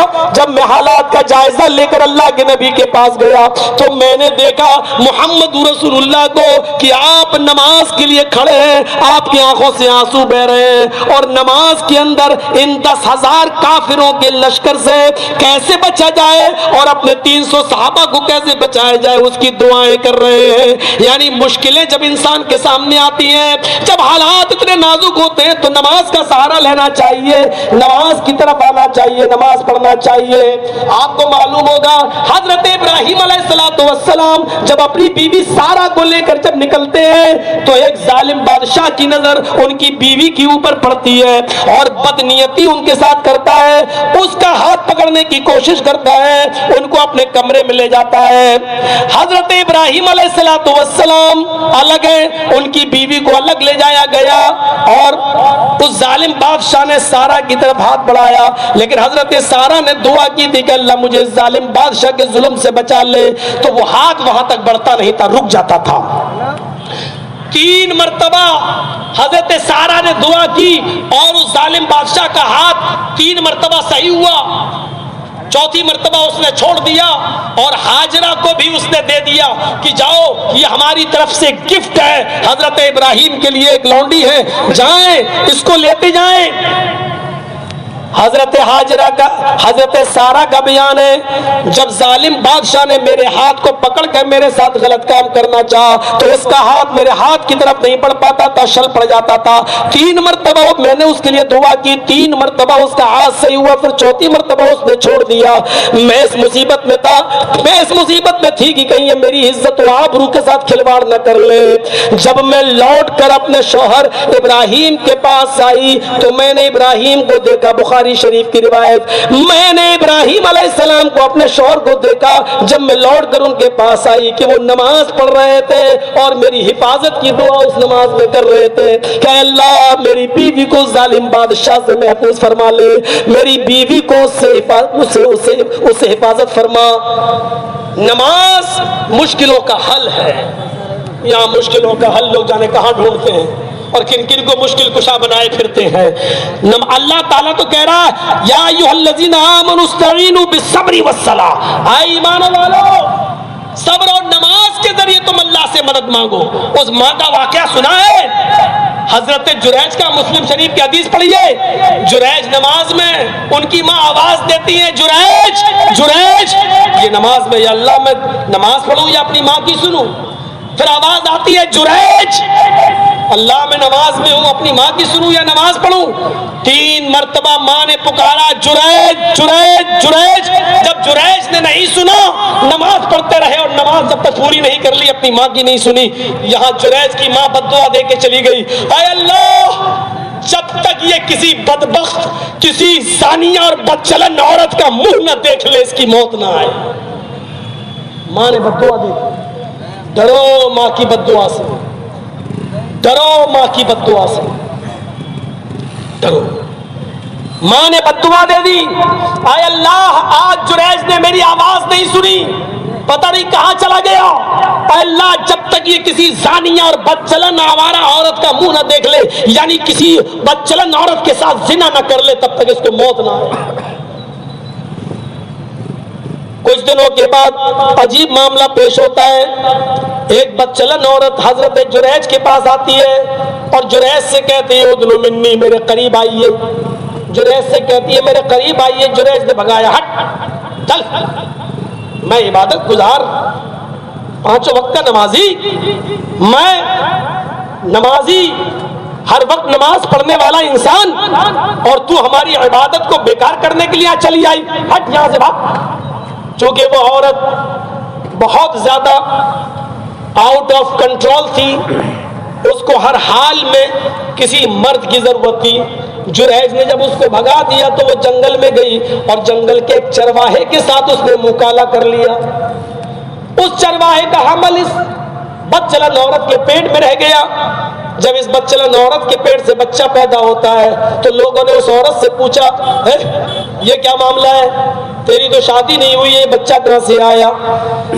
اس عورت نے جریج کا نام لگا دیا کہ یہ بچہ میرا جو میرے پیٹ سے پیدا ہوا ہے, اس کا باپ جریج ہے جو لوگوں کے سامنے بڑا نمازی بننے کا ناٹک کرتا ہے, ڈرامہ کرتا ہے, نوٹنکی کرتا ہے.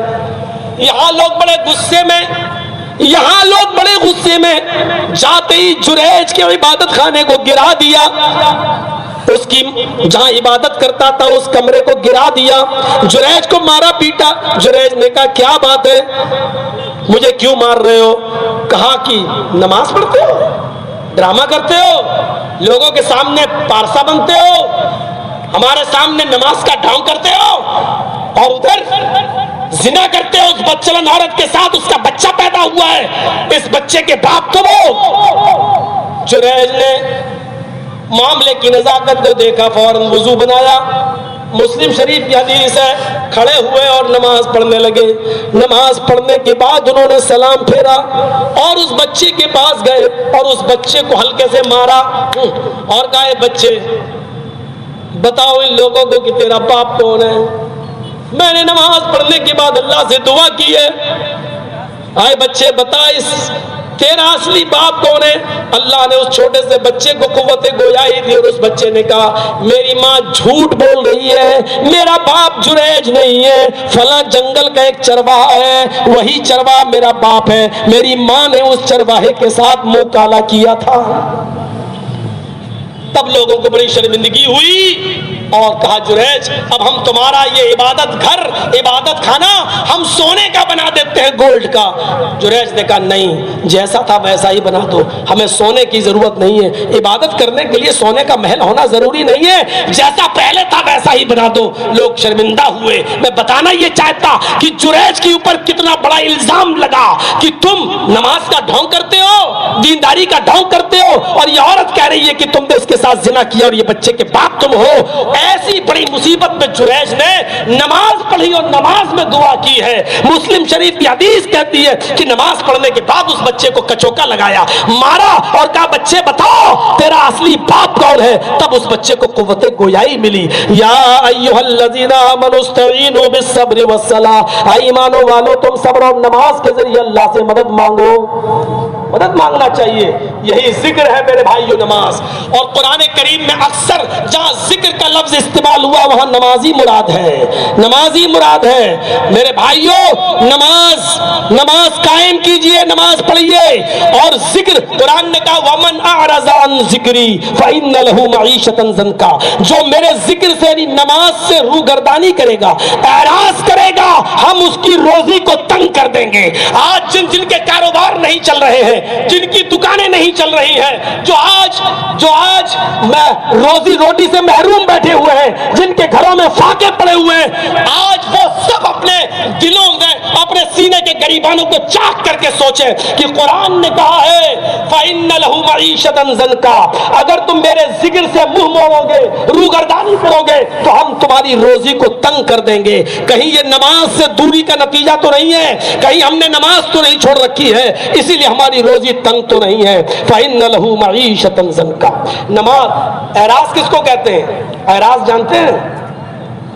بچہ رو رہا ہے چھوٹا سا, وہ اپنی ماں کا دودھ پینا چاہتا ہے, بچہ رو رہا ہے اور ماں ٹی وی دیکھ رہی ہے, سیریل پہ ساس بھی کبھی بہو تھی, وہ بہو بھی کبھی کیسے بولتے اس کو, ساس بھی کبھی بہو تھی, سیریل دیکھ رہی ہے, الف بابا 40 چور ناٹک دیکھ رہی ہے. بچہ رو رہا ہے لیکن ماں کو سیریل دیکھ رہی ہے, تو کیا کہا جائے گا؟ اس ماں نے اپنے بچے سے اعراض کیا, منہ موڑا. گھر میں آگ لگی ہے, ہم انڈیا پاکستان کا میچ دیکھ رہے ہیں, آخری اوور رہ گیا ہے, یہ دیکھ لوں گھر جل کے سوہا ہو رہا ہے, لیکن ہم آخری اوور دیکھنے کے چکر میں کہ دیکھیں کون جیتے, ہزاروں نہیں لاکھوں روپے کا سٹا لگایا ہے ہم نے, اس پر جوا کھیلا ہے. اب ہم گھر میں آگ بجھانے کی فکر نہیں کر رہے، آخری اوور دیکھنے کے چکر میں لگے ہوئے، تب کیا کہا جائے گا؟ اس آدمی نے اپنے گھر سے منہ موڑ لیا، اعراض کیا۔ اللہ نے کیا کہا؟ ومن اعرض عن ذکری، نماز چھوڑنے کا ذکر نہیں ہے، منہ موڑنے کا ذکر ہے۔ نماز تو پڑھ رہا ہے لیکن بعد میں، نماز تو پڑھ رہا ہے لیکن ٹائم پہ ٹائم، نماز تو پڑھ رہا ہے، ظہر کی پڑھنا چاہیے 12:30 بجے، پڑھ رہا ہے 1:30 بجے، پڑھ رہا ہے 2 بجے، نماز تو پڑھ رہا ہے لیکن ٹائم پہ ٹائم پڑھ رہا ہے، جب مرضی چاہ رہا تب پڑھ رہا۔ ایسے چائے کی دکان پہ ہم بیٹھے ہیں، ادھر اذان کی آواز آتی ہے حی علی الصلاۃ، اب ہم نہیں اب چائے پی لیں تب جائیں گے۔ ارے چائے پی رہے ہو تو پوری کر لو، لیکن چائے ابھی بنی نہیں ہے اور اذان کی آواز آ جائے تو اسی وقت چھوڑ دو اور پہلے نماز پڑھنے جاؤ، کیونکہ تمہیں معلوم ہے کہ چائے پیئیں گے اس وقت تک بن کے آئے گی ہاتھ میں، تب پیئیں گے تب جائیں گے تو ہماری جماعت چھوٹ جائے گی۔ اگر پی رہے ہیں تو پی لو، اگر کھانا کھانے بیٹھے ہو، کھانا کھانا شروع کر دیا ہے تو کھا لو، لیکن ابھی کھانا بنا ہی نہیں ہے اور ہانڈی ابھی بیوی بنا کے تیار کر رہی ہے، دسترخوان لگایا بھی نہیں، اب اذان ہو گئی تو پہلے نماز پڑھ لو اور آ کے اس کے بعد کھانا کھاؤ۔ میرے بھائیو، ومن اعرض عن ذکری کا مطلب یہ ہے کہ نماز کے ٹائم اذان کی آواز آ رہی ہے اور نماز نہیں پڑھ رہے ہیں، یہ ہے یہ اللہ کے ذکر سے منہ موڑنا، اور اللہ کے ذکر سے منہ موڑ دینے کا انجام کیا ہوتا ہے؟ آج سے 30 سال پرانا ایک واقعہ آپ کو ذہن میں رکھنا چاہیے۔ آج سے 30 سال پرانا واقعہ آپ کو شاید یاد ہوگا، اور نہ یاد ہو تو سن لو۔ ہمارے اتر پردیش میں ایک علاقہ ہے غازی آباد، غازی آباد سے دلی کے لیے جو روڈ گیا ہے، بائی روڈ جو سڑک گئی ہے، بیچ میں ایک علاقہ پڑتا ہے جس کا نام ہے لونی، ایک علاقہ ہے لونی، مسلمانوں کی بہت بڑی آبادی وہاں رہتی ہے، آج بھی ان کے بڑے بڑے سیٹ دلی میں مکان بنا کے رہتے ہیں۔ آج سے 30 سال پرانی بات بتلا رہا ہوں، 30 سال 30 ایئر پرانی، اس میں ایک امیر باپ کے 2 سگے بیٹے، یعنی 2 سگے بھائیوں کی شادی ہونے والی تھی، دونوں کی شادی ایک ہی گاؤں میں ہو رہی تھی، دونوں خوبصورت لڑکیاں تھیں، کل بارات جانے والی تھی۔ ان دونوں نوجوان امیر باپ کی بگڑی ہوئی دونوں بیٹوں نے دلی سے طوائفیں منگائی کہ ان طوائفوں کو منگا کر آج کی رات ڈانس گانے میں گزاری جائے، شراب نوشی میں گزاری جائے، اور کل ہم بارات لے کے جائیں گے اور دلہنوں کو اپنی اپنی بیویوں کو ودا کرا کے لے آئیں گے۔ دلی سے طوائفیں بلائی گئیں، طوائفیں آئیں، عشاء کے بعد سے لے کر یار دوستوں کے ساتھ رات بھر محفل سجی، شراب کا دور چلا، قمار بازی ہوئی، گانا ہوا، کمرے مٹکائی گئی، اشلیل گانے چلے اور جسم کی نمائش ہوئی، لیکن فجر تک جب یہ ٹائم پاس ہو گیا اور محلے کی ایک مسجد سے اذان کی آواز آنے لگی، اللہ اکبر اللہ اکبر، اذان کی اس کلمات نے ان طوائفوں کو جھنجھوڑ کے رکھ دیا۔ ان طوائفوں نے اللہ اکبر کا لفظ سنا تو تھوڑی دیر کے لیے ان کے پائلوں کی گھنگروؤں کی آواز رک جاتی ہے، ان کے پیر تھرکنے سے رک جاتے ہیں، انہوں نے ناچنا بند کر دیا۔ ان دونوں نوجوان لڑکوں نے کہا تم نے ناچنا کیوں بند کر دیا ہے، کیا بات ہے؟ ان طوائفوں نے کہا آئے نوجوانوں ساتھیوں، اذان ہو رہی ہے، اذان کے وقت ہم اپنے طوائف ضرور ہیں، ہم اپنے چکلوں میں بھی کوئی غلط کام نہیں کرتے، ہم ڈھول نہیں بجاتے، ہم گانا نہیں گاتے، اذان کے احترام میں ہم سب اپنے سروں پر روبٹا رکھ لیتے ہیں، ہمیں اتنی مہلت دے دو کہ اذان ہو جانے دو، اس کے بعد ہم ناچنا گانا شروع کر دیں گے۔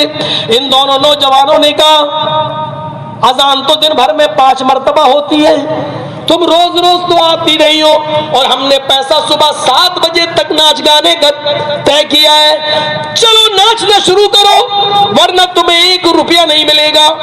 ان لوگوں نے سوچا کہ پوری رات کی محنت ہماری بیکار چلی جائے گی، 1 روپیہ بھی نہیں ملے گا۔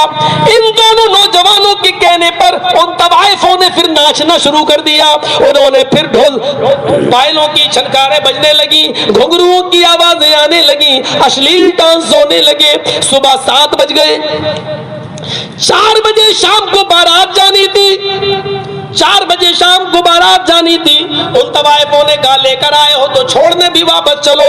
یہ دونوں نوجوان اپنی گاڑی پر بیٹھ گئے، طوائفوں کی گاڑی آگے چکر دی اور یہ دونوں نوجوان طوائفوں کو ان کی منزل تک پہنچانے کے لیے دلی جانے لگے۔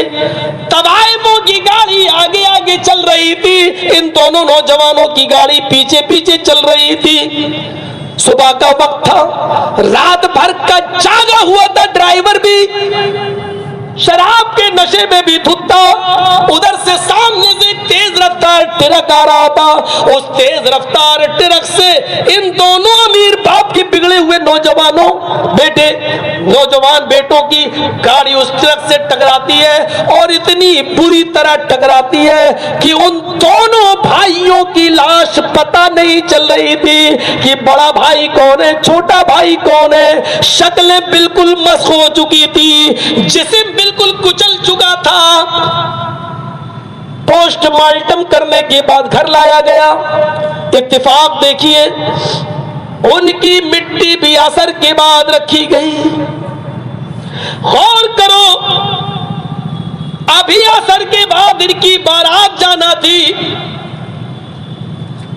آج عصر کے بعد اب بارات کی جگہ ان کا جنازہ جا رہا ہے۔ عصر کے بعد ان دونوں لڑکوں کے سر پہ صحرا بندھنا تھا، پھول پڑنا تھے، لڑکی کے گھر سے ملے ہوئے کپڑے ان کو پہننا تھے، لیکن اب اس کی جگہ پر ان کو کفن پہنایا جا رہا ہے۔ بارات لے کر کئی لوگوں کے ساتھ ان کو لڑکی کے گھر بارات لے کے جانا تھا، اب انہی لوگوں کے ساتھ اس کو قبرستان تک جانا پڑ رہا ہے۔ تھوڑی دیر میں حالات کیسے بدل گئے، تھوڑی دیر میں فضائیں کیسے بدل گئی، تھوڑی دیر میں مزاج کیسے بدل گیا، فضا کیسے چینج ہو گئی۔ میرے بھائیوں، یہ ہے اللہ کے ذکر سے اعراض کا بھیانک نتیجہ، اللہ کے ذکر سے اعراض کا یہ بھیانک انجام۔ اپنے انجام سے ہمیں اور آپ کو ڈرنا چاہیے، ہمارے اور آپ کے ساتھ کوئی انجام نہ ہو۔ جو آیا ہے وہ جائے گا، رب کعبہ کی قسم، جو آیا ہے وہ جائے گا۔ ارے جانا ہی ہے تو ہنس ہنس کے جاؤ، خوشی خوشی جاؤ، ایک دوسرے کو خوش کر کے جاؤ، ایک دوسرے کو راضی کر کے جاؤ، ایک دوسرے سے گلے مل کے جاؤ، نفرتوں کے تار بکھیر کر جاؤ، محبت پھیلا کر جاؤ کہ یہی چیز کام آنے والی ہے۔ میرے پیارے ساتھیوں، ہمیں ان دو نوجوانوں سے عبرت حاصل کرنا چاہیے۔